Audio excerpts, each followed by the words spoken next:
Deuteronômio, capítulo 7, versículos 7 e 8. Os irmãos acharam?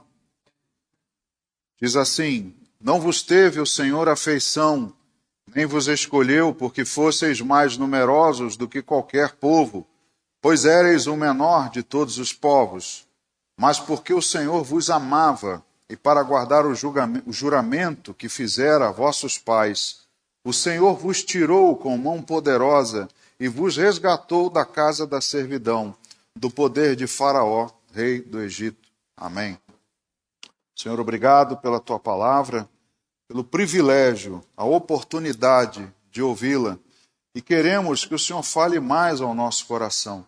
Queremos, meu Deus, nessa noite ouvir a tua direção, o aprendizado que nos edifica, nos solidifica na fé. Ó Deus, precisamos dessa palavra para vencer as batalhas da nossa vida, do nosso dia a dia. Rogamos ao Senhor que nos ensine, que o teu Espírito Santo venha fazer isso no nosso meio, achando, ó Pai, ouvidos abertos, pessoas, meu Deus, com atenção, ó Deus, que tenham um desejo de entregar o seu coração para essa palavra e que ela venha a dar fruto. Meu Deus, que esse mesmo Espírito dirija a minha vida, porque eu me entrego nas tuas mãos, para que eu seja o teu instrumento, que esse Espírito venha ministrar a palavra que vem do Senhor. Assim nós oramos agradecendo em nome de Jesus. Amém. Pode sentar, querido. Amados, nós vimos aqui palavras, do livro de Deuteronômio, que o povo hebreu, povo de Deus, separado pelo Senhor, não foi escolhido por ter alguma qualidade. Diz aqui que ele não foi escolhido porque tivessem grande número, porque talvez fossem poderosos, armados, bons na batalha, ou porque fossem muito inteligentes, povo descobridor, como muitos falam dos astecas, dos maias, alguém que talvez tivesse outro atributo, outra qualidade que para nós pudesse ser julgada como útil para que ele fosse escolhido. Muito pelo contrário, Deus diz aqui que não escolheu para que ele fosse o povo próprio seu, de todos os outros da terra, porque eles tivessem alguma qualidade. Mas Deus diz aqui que o Senhor os amou e, por guardar o juramento que havia feito aos pais deles, o Senhor tirou com mão poderosa esse povo do Egito, resgatou eles da casa da servidão, a história que você conhece bem.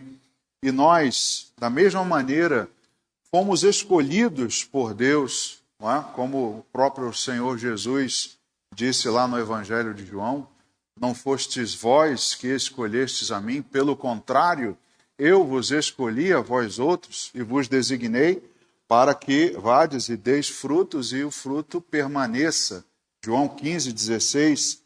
Então ele também não nos escolheu porque nós tivéssemos alguma qualidade, não por número, não por inteligência, não por sermos bonzinhos, mas Deus também nos amou.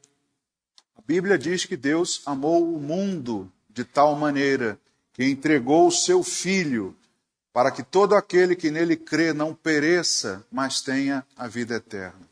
Então nós fomos amados por Deus, a decisão dele, não pelos nossos erros, pela nossa infidelidade costumeira, pela nossa fraqueza, não por nada disso, mas porque ele decidiu nos amar. Semelhantemente ao que nós fazemos com os nossos filhos, muitos dos nossos filhos ou de outras pessoas têm condutas reprováveis, mas nem por isso o pai ou a mãe deixam de amá-lo, porque decidiram amá-lo. Podem não ser bonitos, podem não ser perfeitos fisicamente, mas houve uma decisão do pai e da mãe amá-los. E assim Deus também agiu conosco e da mesma maneira nos tirou também com mão poderosa da servidão que estávamos, nos resgatou do poder de Faraó, não é? Rei do Egito, que é simbolizado pelas mãos do príncipe desse mundo. Ele nos tirou do pecado, da escravidão do pecado. Deus agiu assim também conosco. Então, irmãos, não é por atributos, não é por qualidades, não é por algo inerente ao nosso ser que Deus nos escolheu, mas acreditar no contrário, ou seja, acreditar que eu sou merecedor, acreditar que eu tenho sim qualidades, acreditar que eu sou bom, isso sim tem feito estragos em muitas vidas. Muitas pessoas têm sofrido e sofrem até hoje, porque acreditam, se você falar isso para elas, elas até ficam ofendidas. E nada, eu não sou assim tão ruim, não é possível que eu não tenha nenhuma qualidade que Deus valorize e que por isso tenha me escolhido. Não tem, não é? A Bíblia diz que todos pecaram e carecem da glória de Deus. A Bíblia diz que não há um justo na terra sequer. Então não há nenhuma qualidade nossa. Mas a gente é levado por muitas doutrinas, muitas correntes, a acreditar o contrário. Até mesmo dentro da igreja ou na sociedade, fora dela. Talvez muitos de nós tenhamos vindo para Jesus com esse pensamento, com o pensamento de que somos bons, e pensar desse jeito traz estragos para as nossas vidas. Muitos têm caído nas redes desse engano. Paulo escreve aos Colossenses, eu queria ver contigo, no capítulo 2, no versículo 8 e 9, carta de Paulo aos Colossenses, no capítulo 2, no verso 8 e 9, ele diz assim: cuidado que ninguém vos venha enredar com sua filosofia e vãs sutilezas, conforme a tradição dos homens, conforme os rudimentos do mundo e não segundo Cristo, porquanto nele habita corporalmente toda a plenitude da divindade.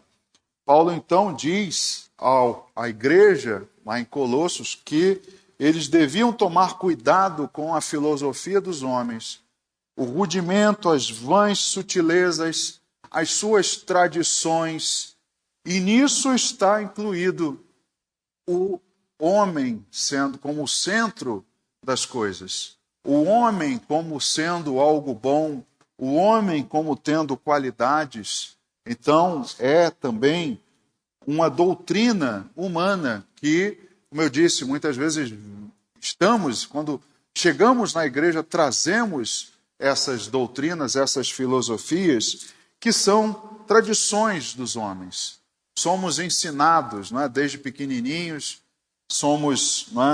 nos crescemos com esse engano de que temos qualidades, somos merecedores, até devemos batalhar para conquistar alguma coisa por merecimento. A nossa criação toda vem em cima dessa tradição do homem. E aí, quando nós nos deparamos com a mensagem da salvação, que diz que eu não preciso fazer nada, apenas crer e entregar minha vida para Jesus, que não é por causa dos meus trabalhos ou das minhas obras, ou pelo que eu já fiz, ou pelo que eu sou, que Deus irá ter um relacionamento comigo de uma maneira A ou de maneira B. Isso traz um conflito. E aí as pessoas acabam lutando ao longo da sua caminhada no Evangelho, e muitas vão caindo pelo caminho, porque, é claro, há o ensino de muitas congregações, o ensino de a busca pela satisfação pessoal, a busca pelas bênçãos materiais, a busca pela prosperidade, pelo sucesso. Tudo isso acaba incentivando, não é, esse pensamento que vem já anterior à nossa redenção, e essa busca em muitas congregações acaba prejudicando, acaba agravando esse problema. O problema, irmãos, é que satisfazer o homem nunca foi o alvo do ministério de Jesus, mas a sua salvação. Jesus nunca veio com a preocupação de trazer um bem-estar, resolver os problemas sociais, não é? Trazer, não é, algum tipo de prosperidade financeira ou social. Não foi essa a sua preocupação, embora ele tenha ensinado que a igreja, nós, devemos sim ter preocupação social com os menos favorecidos, como muito é ensinado na Bíblia sobre a viúva, né, os órfãos, os pobres. Então, esses sim, Jesus sempre manifestou o desejo. A Bíblia fala por diversas vezes no cuidado que nós devemos fazer, o bem que devemos fazer, e que está ao nosso alcance. Mas o objetivo principal do ministério de Jesus, como já disse outras vezes, Lucas 19:10, o Filho do Homem veio para buscar e salvar o perdido. Se fosse outra coisa, Jesus teria acrescentado nessa palavra: o Filho do Homem veio trazer isso, aquilo outro, veio buscar e salvar o perdido também, mas eu vim trazer isso. Ele foi simples, taxativo no seu plano de salvação. Eu vim buscar e salvar o perdido. Mas, como eu disse, nossa história pregressa de querer merecimento, de querer, né, reconhecimento, o nosso eu sempre querer a satisfação. Isso é a estratégia que Satanás tem investido pesadamente, irmãos. Satanás tem investido nisso há muito tempo, trazendo para o homem a convicção de que o seu ego deve ser satisfeito, que o seu ego deve ser acariciado, que o homem precisa ser atendido nas suas satisfações pessoais, nos bens, nas riquezas e em todas as outras coisas. E essa estratégia, então, ele tem usado e ele tem tido sucesso com muitos. E essas pessoas que são convencidas em focar esforços para derrotar ele mesmo, veja como ele é ardiloso. Ele incentiva que as pessoas busquem estratégias para derrotá-lo, né? Porque ele sabe que ele já está derrotado, e ele faz então com que eles mirem os esforços para derrotar quem já está derrotado, e ao mesmo tempo carreguem no colo, acariciem aquele que mais precisa ser derrotado, que é o ego. O ego, o eu, é quem precisa ser derrotado.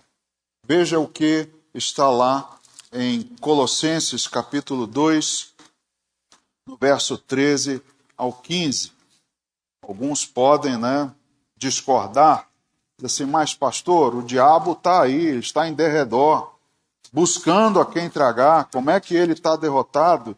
Sim, irmãos, Colossenses 2, verso 13 ao 15, diz assim: e a vós outros que estáveis mortos pelas vossas transgressões e pela incircuncisão da vossa carne, vos deu vida, juntamente com ele, perdoando todos os nossos delitos, tendo cancelado o escrito de dívida que era contra nós e que constava de ordenanças, o qual nos era prejudicial, removeu-o inteiramente, encravando-o na cruz, e despojando os principados e as potestades, publicamente os expôs ao desprezo, triunfando deles na cruz.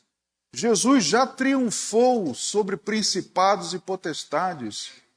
Jesus já triunfou sobre Satanás, ele já foi vencido. O livro de Apocalipse deixa claro o destino dele. Então ele já foi vencido, já foi derrotado.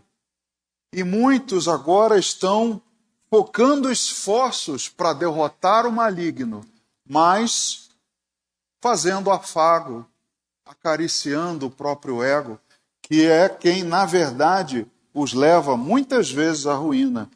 Uma passagem que também está lá em Gênesis, capítulo 4, do verso 3 ao 7. Vamos lá em Gênesis, capítulo 4, do verso 3 ao 7. Diz assim: Aconteceu que no fim de uns tempos, trouxe Caim do fruto da terra uma oferta ao Senhor. Abel, por sua vez, trouxe das primícias do seu rebanho e da gordura deste.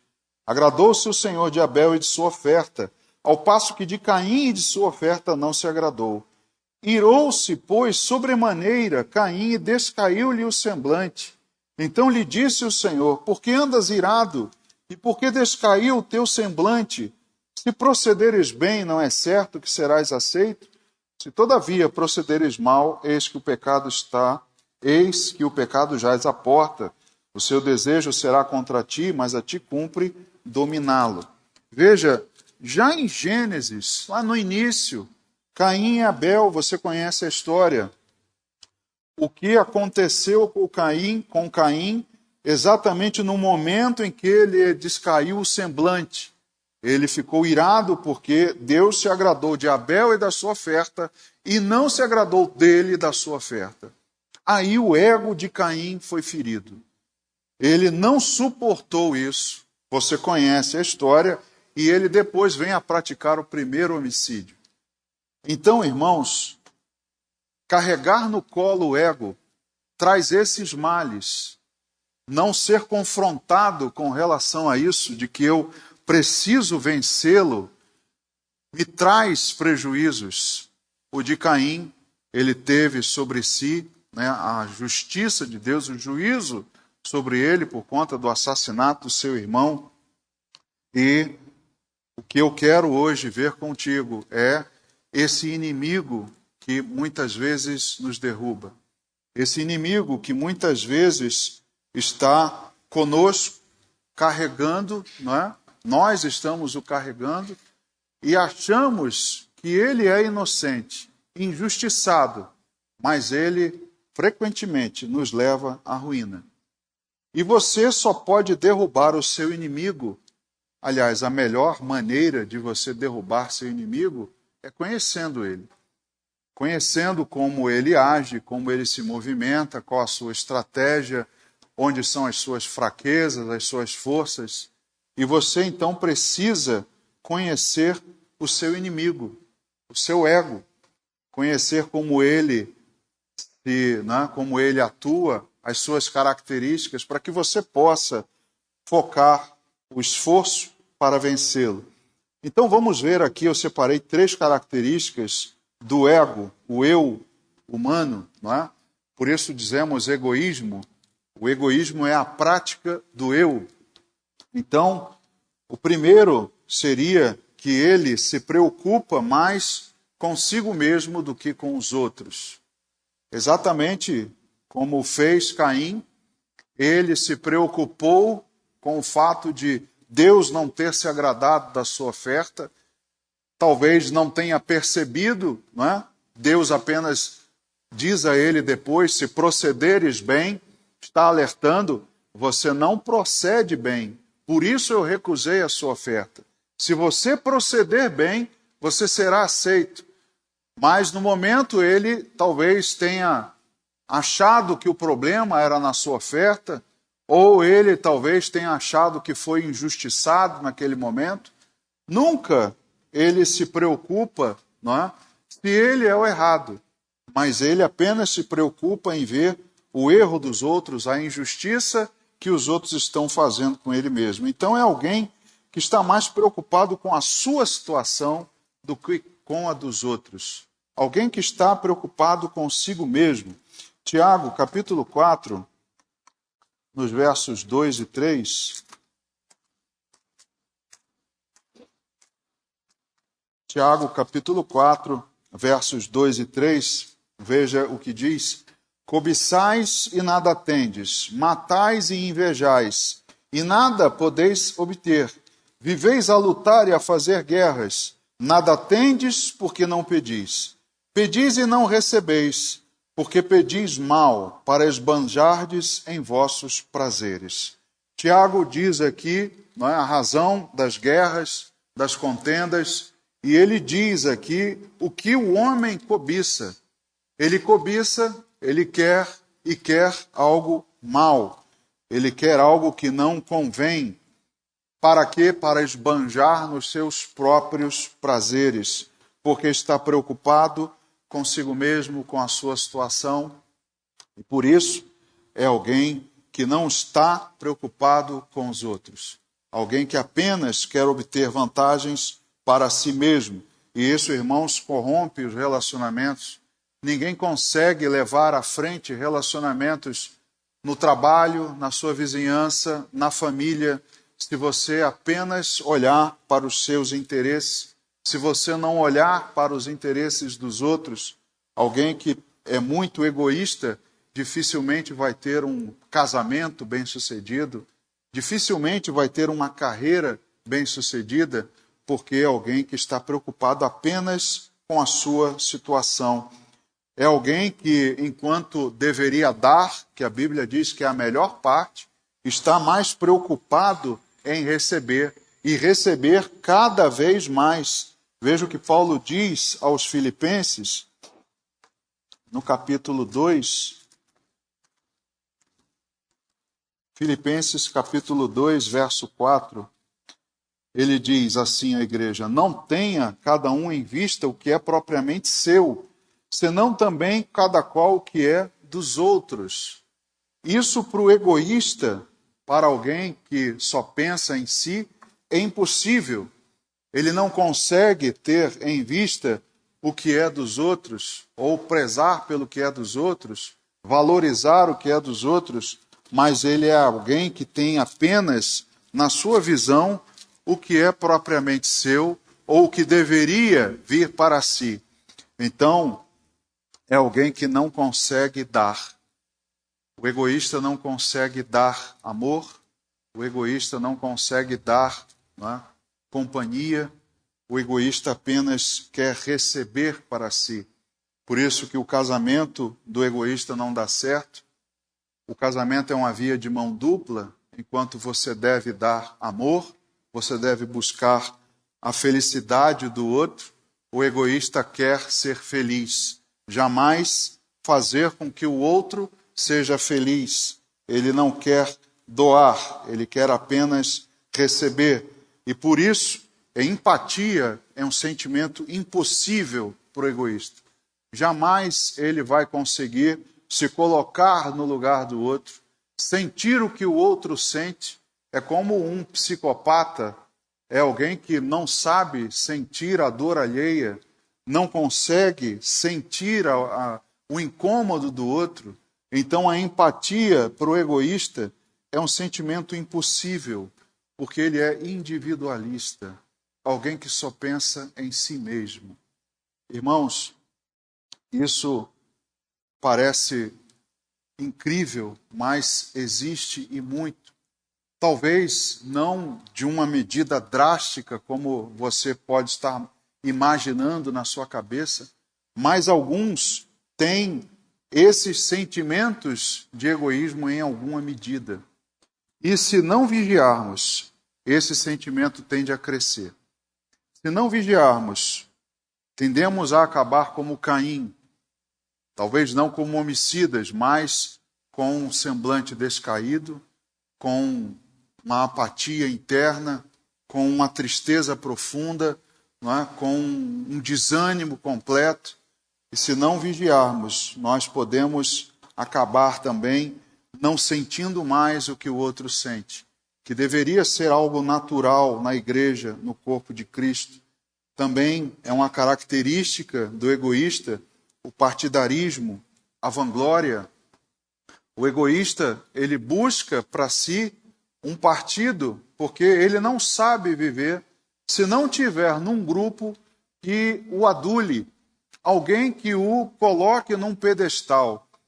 O único relacionamento que ele vai conseguir ter é em algum círculo que o coloquem como líder, que o coloquem, não é, como o mais sábio, como o mais inteligente ou como o mais divertido. Ele é alguém que precisa, tem carência de ser aplaudido. Então ele cria o partidarismo, ele cria a facção. Quando ele sai, perde esse grupo, ele fica perdido. Ele não consegue mais se socializar, se integrar, e aí ele busca o isolamento. A vanglória também faz parte da sua vida. Como eu disse, é alguém que precisa ser aplaudido, é alguém que não consegue reconhecer os feitos do outro.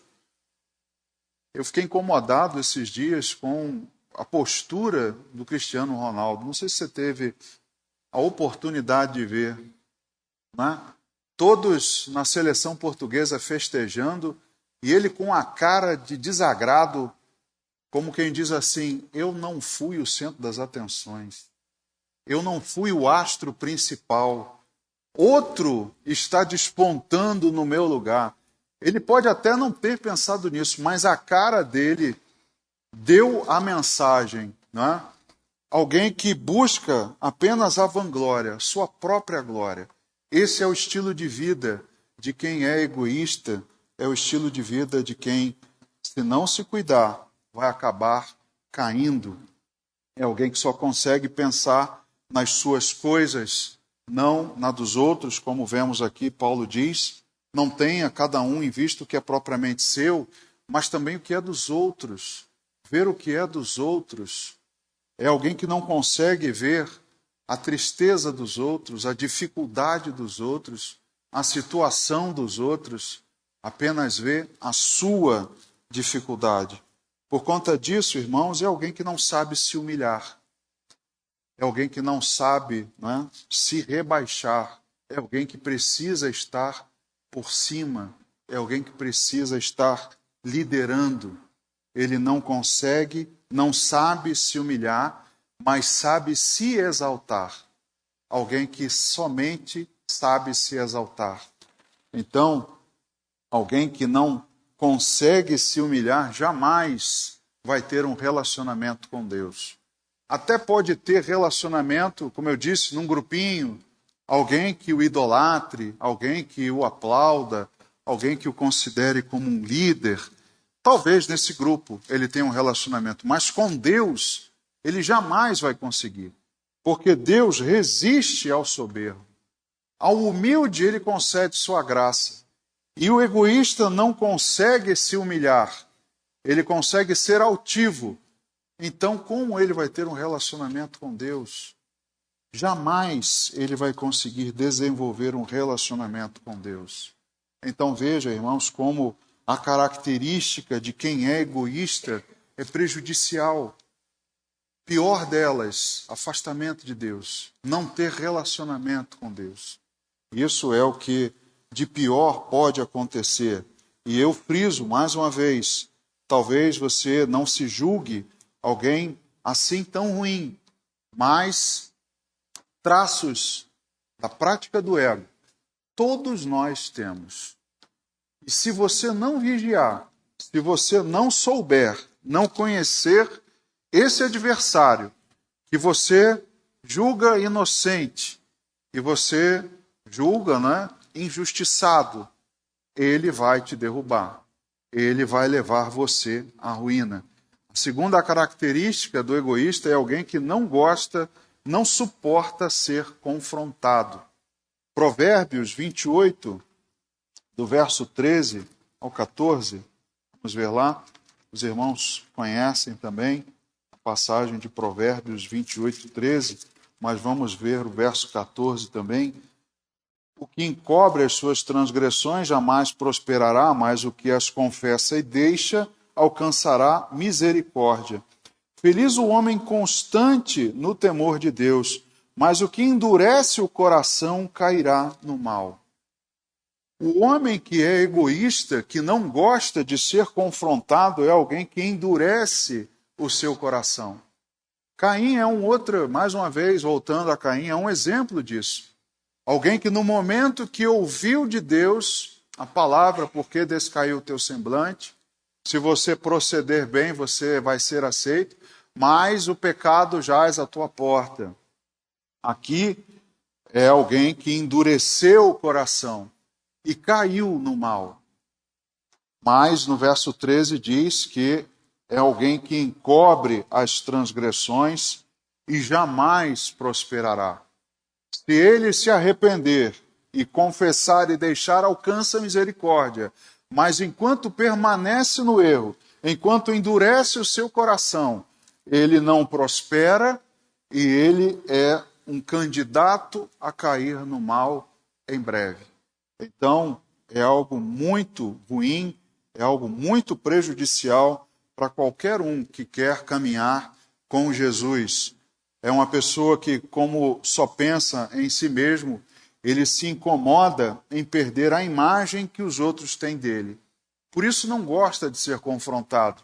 Por isso, quando alguém, né, coloca diante dele os seus defeitos, ele imediatamente tem o receio de perder a imagem que os outros têm dele. E aí, se ele não tiver mais essa imagem, ele não tem mais esse relacionamento, esse partido, essa facção de adoração, de idolatria, de aplauso. Então é alguém que não consegue ser confrontado. Exatamente porque o que mais lhe incomoda é arranhar a imagem que ele tem com os outros. Não que ele verdadeiramente é, mas a imagem que os outros têm dele.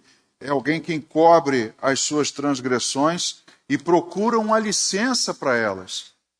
Ele não apenas as encobre, não é, e faz as escondidas, mas é alguém que procura legalizá-las. É alguém que procura achar alguma coisa, algum argumento que justifique a sua conduta, o seu comportamento.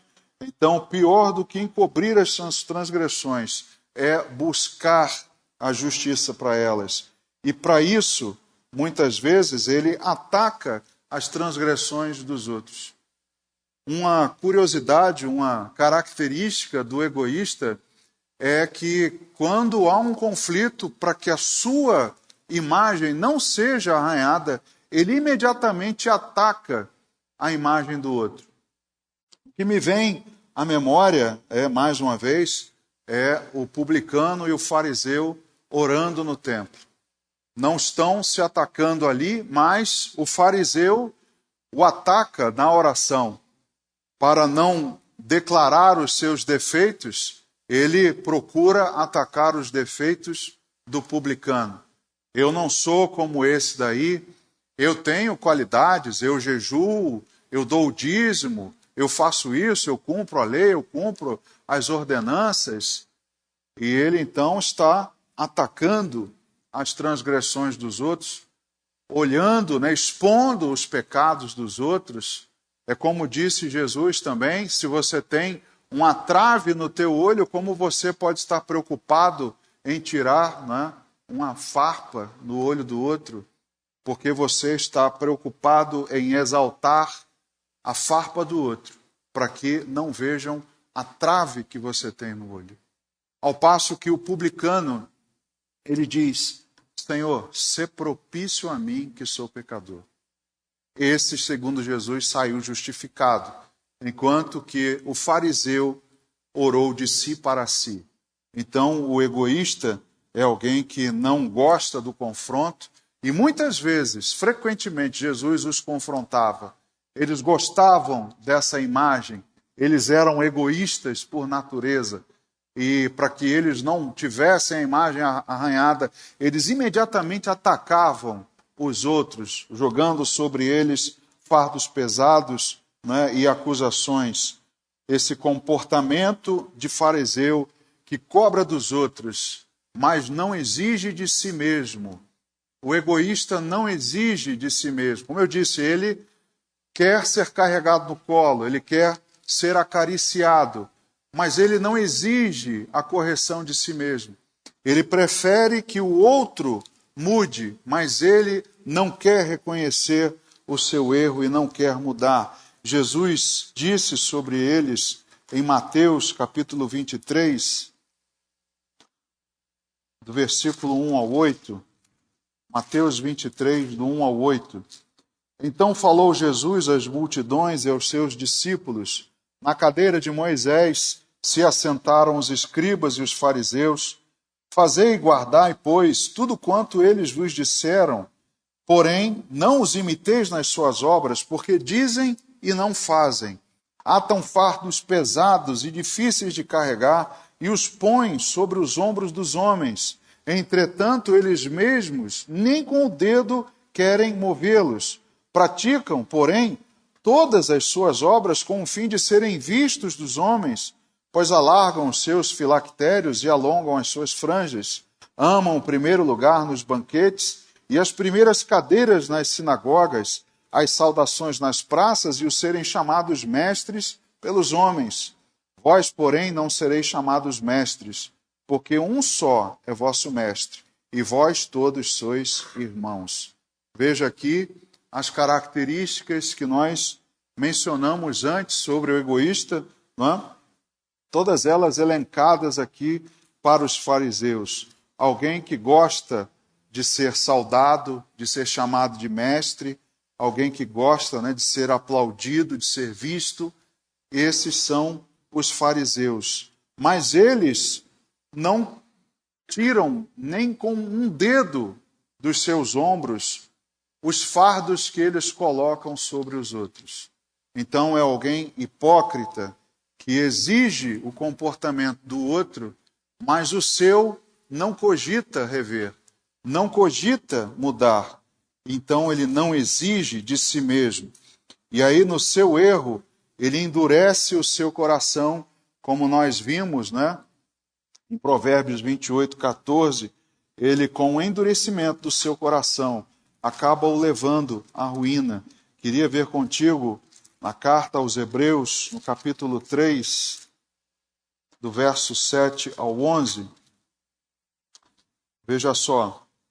Assim, pois, como diz o Espírito Santo, hoje, se ouvirdes a sua voz, não endureçais o vosso coração, como foi na provocação, no dia da tentação no deserto, onde os vossos pais me tentaram, pondo-me à prova, e viram as minhas obras por 40 anos. Por isso me indignei contra essa geração e disse: estes sempre erram no coração. Eles também não conheceram os meus caminhos. Assim jurei na minha ira: não entrarão no meu descanso. Assim como o povo também, lá no deserto, endureceu o seu coração, provocando o Senhor a ira, assim também esse que endurece o seu coração, que não quer, né, colocar ou expor as suas transgressões e deixá-las, mas prefere continuar encobrindo-a e endurecendo o seu coração, o seu destino é afastar-se de Deus, é a ira e não entrar no seu descanso. Então, irmãos, é uma prática que só vai levar, qualquer um de nós que se deixar levar, só vai nos levar à ruína. Só vai nos levar ao desastre, ao afastamento de Deus, à vergonha completa. Então, o egoísta não se libertou. O egoísta ainda é um escravo do pecado. Tito, no capítulo 3, vamos ver a carta de Paulo a Tito, no capítulo 3, do verso 3 ao 5. Pois nós também outrora éramos nécios, desobedientes, desgarrados, escravos de toda sorte de paixões e prazeres, vivendo em malícia e inveja, odiosos e odiando-nos uns aos outros. Quando, porém, se manifestou a benignidade de Deus, nosso Salvador, e o seu amor para com todos, não por obras de justiça praticadas por nós, mas segundo sua misericórdia, ele nos salvou mediante o lavar regenerador e renovador do Espírito Santo. Então, irmãos, quem ainda pratica o egoísmo, quem não vigia nessa parte, ainda está debaixo da escravidão do pecado. Porque aquele que verdadeiramente se livrou não é mais um nécio, não é mais um desobediente, um escravo das suas paixões e prazeres. O que é o egoísmo, senão a escravidão das suas paixões e prazeres como vimos lá na carta de Tiago, nós, os egoístas, pedem para esbanjar nos seus prazeres. Então é alguém que ainda é escravo do pecado. É um escravo que não concebe a ideia de que ele não é o capaz de se salvar. É por isso que o egoísta não consegue a salvação, porque ele jamais vai reconhecer que precisa de outra pessoa para ser salvo. É alguém que acredita que ele mesmo pode se salvar ou que ele é alguém digno de ser salvo. Não que ele tenha que se submeter a alguém ou se humilhar a alguém. Então, é um escravo. Não concebe a posição de humilde, de servo, por isso ainda é alguém debaixo do pecado. E por último, irmãos, a característica que eu deixo é alguém que é incapaz de se submeter a alguém, a não ser ele mesmo. Como eu disse, não consegue se render a Cristo, não consegue ser seu servo, não consegue reconhecer que é um Senhor na sua vida, então ele não vai se submeter a ninguém, a não ser ele mesmo. O egoísta não se submete a não ser ao seu próprio eu. Jesus, certa vez, foi questionado por um homem rico. Você conhece a passagem lá em Mateus, no capítulo 19, no verso 22 e 23. Mateus 19, verso 22 e 23. Tendo, porém, o jovem ouvido esta palavra, retirou-se triste por ser dono de muitas propriedades. Então disse Jesus a seus discípulos: em verdade vos digo que um rico dificilmente entrará no reino dos céus. Não que um rico não possa entrar no reino dos céus, mas um rico que só pensa em si mesmo. Alguém que não está apto ainda a entregar, a abrir mão das suas riquezas, dos seus bens, daquilo que ele tem, ou ainda que não tenha bens, mas não consegue, não está apto a abrir mão da sua sabedoria, da sua arrogância, da sua altivez, esse dificilmente entrará no reino dos céus.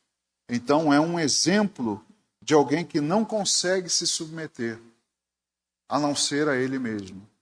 Não me submeto porque eu sou um homem rico e eu não posso abrir mão do que tenho para entregar a minha vida a alguém para me salvar. Então a submissão é um problema para o egocêntrico. É alguém que não consegue ser submisso. Como eu disse, é alguém que sempre tem que estar na posição de líder. É alguém que precisa estar mandando na frente, tendo visibilidade, tendo aplausos. E, querido, um púlpito e um microfone na mão de alguém com esse perfil é um perigo. É um perigo porque pode levar multidões à ruína, multidões à desgraça. Então, é alguém que não consegue se submeter. E aí, queridos, o ego pesa. Ser egoísta é pesado. Eu acredito que para alguém que pratica muito o próprio ego, para alguém que pensa muito em si mesmo, para alguém que sempre tem que estar na defensiva, ou sempre tentando a visibilidade, tentando a aceitação, eu acredito que não pode ser uma pessoa tranquila. Não pode ser alguém relaxado. Deve ser alguém que está sempre tenso, porque o ego pesa. O ego, irmãos, é algo muito difícil de carregar. E Jesus deu a receita para quem quiser se aliviar desse peso. O egoísta tem solução? Claro que tem. Jesus disse lá em Mateus 11, 28, vinde a mim, todos os que estáis cansados e sobrecarregados. Livre-se do peso do egoísmo. Abra mão disso, não carregue isso. Submeta-se a mim, ao meu jugo, porque eu sou manso, humilde de coração, e você vai aprender de mim. Então, o egoísta é alguém que pesa tem um fardo pesado a carregar. É claro que Mateus capítulo 16, verso 24 e 25, diz que nós temos um peso a carregar. Mateus 16, verso 24 e 25, Jesus disse assim: se alguém quer vir após mim, a si mesmo se negue. Deu ruim para o egoísta, porque ele não quer se negar. E aí, como ele vai fazer? Se ele é alguém que quer afirmação, autoafirmação, como ele vai se negar?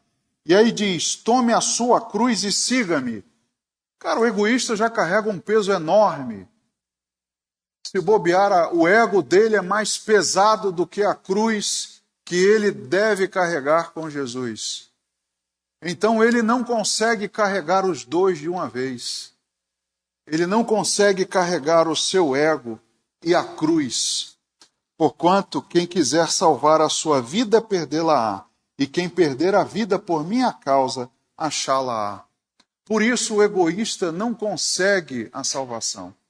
Por isso o egoísta vive em conflito, vive inquieto, vive abatido, com um semblante, descaído.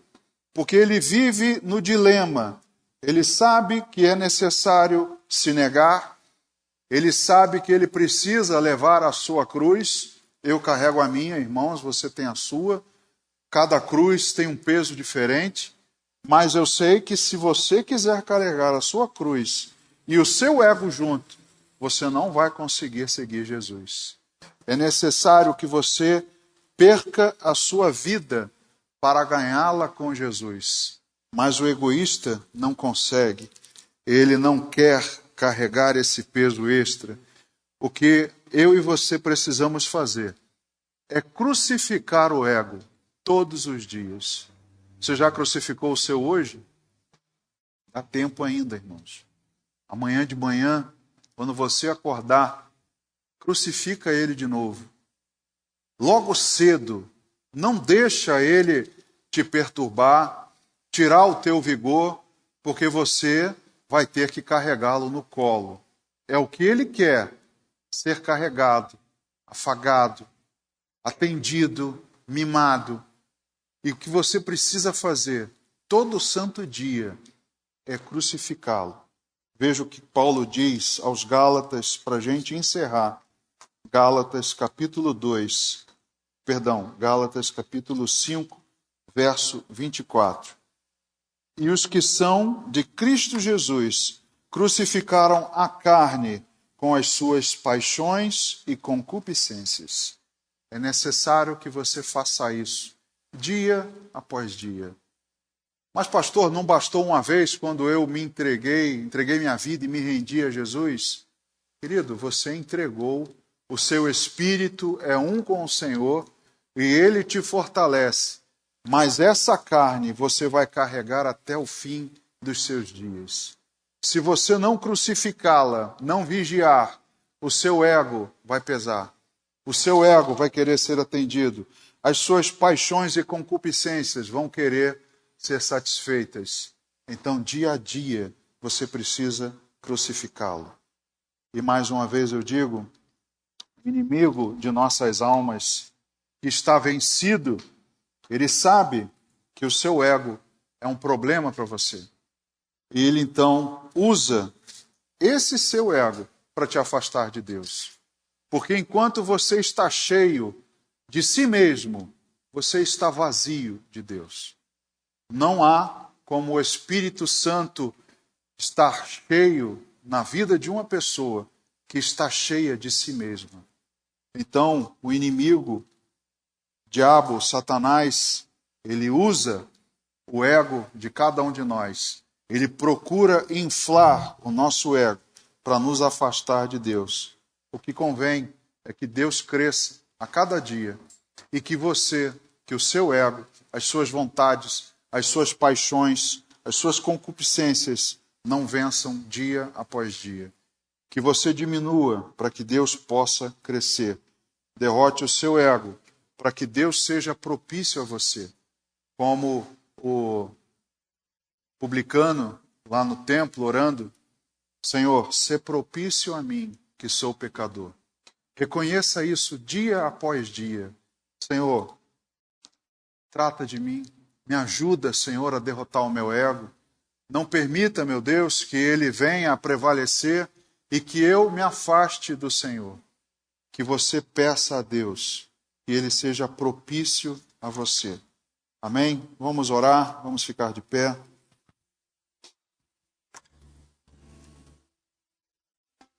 Senhor Deus, obrigado, ó Pai, pelos alertas. Obrigado, ó Deus, por ter aberto os nossos olhos, porque o ego, meu Deus, prejudica e pode prejudicar a cada um de nós na nossa caminhada. Uma caminhada, meu Deus, que cremos ainda é longa. Ainda, Pai, há muito o que percorrer. Se ainda estamos aqui, é porque ainda temos coisas para fazer. E, ó Deus, o inimigo busca estratégias, artimanhas para nos afastar de Ti, nos afastar da Tua presença, da Tua vontade. E todas as vezes, meu Deus, que inflamos o nosso ego e queremos a nossa vontade satisfeita, nos afastamos da Tua vontade. O nosso coração é enganoso, meu Deus, e não queremos, ó Pai, que ele seja endurecido dia a dia. Ó Deus, nos ajuda a crucificar essa carne, esse ego, todos os dias. Nos ajuda, meu Deus, a nos esvaziar, para que o Teu Espírito Santo encha a nossa vida e o nosso ser. Ó Deus, não permita que nenhum de nós venha a cair. Não permita, Deus, que esse fardo pesado esteja sobre nenhum de nós. Muitos, ó Deus, podem não se identificar com essa mensagem, mas é um perigo real que todos nós estamos sujeitos. Cabe a nós, como foi dito a Caim, cabe a nós dominarmos, porque se não fizermos, o pecado jaz à nossa porta, e o nosso desejo será contra nós. Nos ajuda, meu Deus, a não cairmos nesse engano. Assim nós oramos agradecendo ao Senhor, e o fazemos em nome de Jesus. Amém.